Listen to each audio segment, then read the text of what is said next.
October in Springfield. It was a pretty eventful month over the course of time. In 1832, Junius Campbell, John Poe Campbell's brother, was elected Justice of the Peace, and so that was his first elected office. He had the first store in Springfield. It was just like a general store. They had, anything that they could get brought in here by wagon from St. Louis or from Boonville or somewhere to sell. Mainly, in the early time, a lot of it was cloth. I mean, they needed cloth to make. They made all their own clothes, and they needed cloth and thread and things like that. And there was a lot of the dry goods part of the store was bolts of cloth. 1858, the first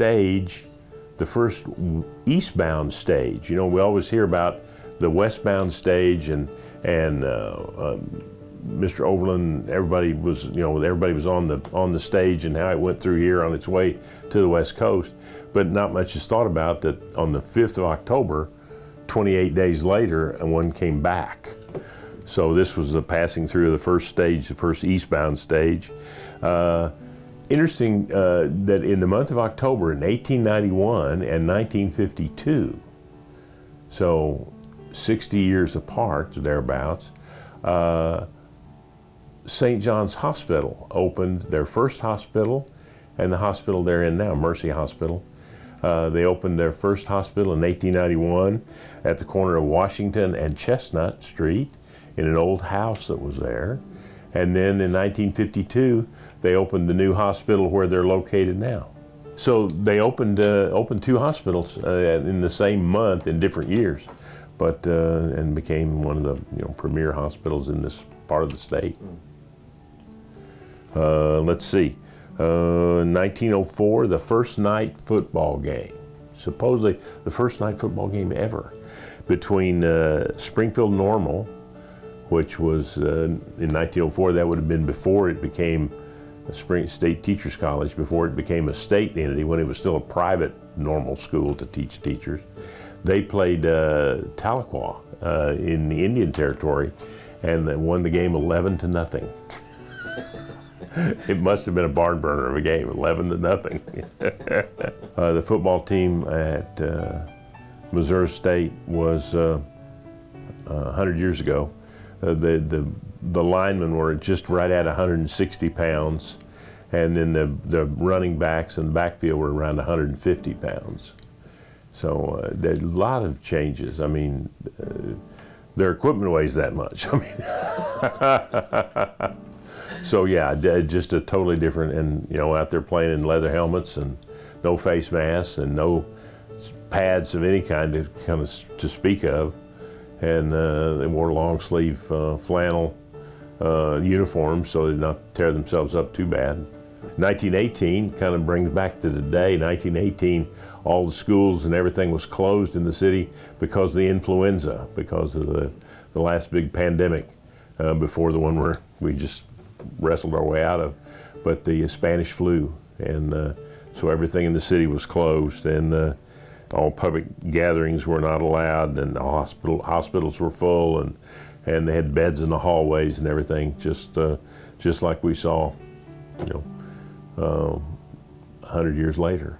Yeah. With it's weird, almost like literally like history repeats. Right, the history repeats itself. In 1924, the Springfield Park Board bought the Fast Night Farm, and the Fast Night Farm is the campus for Parkview.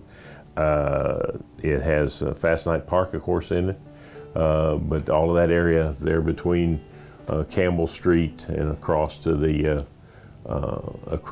west from there to Grant was the Fast Night Farm that the Park Department bought in 1924. And let's see, 1935, a baseball game in October, kind of odd, late in the year, but a baseball game of all-stars, including Dizzy and Daffy Dean, the Dean brothers, famous pitchers, and led by Mike Ryba, who was a famous coach and player in baseball back in that time, came here and played an exhibition game against the Kansas City Monarchs from the great Negro League team from Kansas City, and played them, Satchel Paige and that bunch, and played them here at White City Park in 1935. And had to be that is memorable. That would have been a great game to see. And let's see,